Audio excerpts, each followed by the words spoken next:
Жыхары малых вёсак, дзе няма стацыянарных бібліятэк, з нецярпеннем чакаюць прыезду бібліёбусаў, бо ён вязе ім свежыя часопісы і навінкі мастацкай літаратуры. Кожнаму знойдзецца кніга па душы. Мужчыны даюць перавагу ваенна-гістарычным раманам, ну а жанчыны часцей за ўсё любовным. Асноўны кантынгент чытачоў – пенсіянеры. Тым, хто не мае сілы прайсці сам, кнігі даставляюць на дом.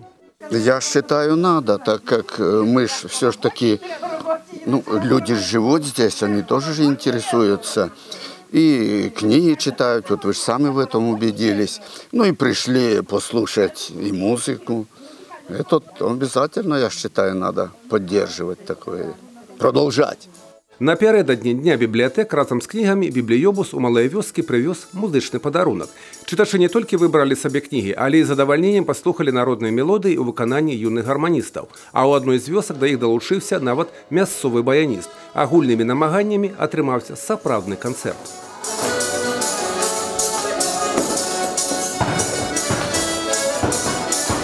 Гучалі мясцовыя найгрышы, кадрэлі, вальсы, папулярныя песні. Аб адным шкадуюць бабуля, няма былой сілы ў нагах, а так бы пусціліся ў скокі пад гармонік.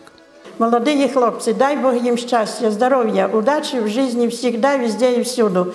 Ну, а нам старим ще хотілося пожити і ще такі концерти бачити, коли те ще приїжджали к нам з такими концертами.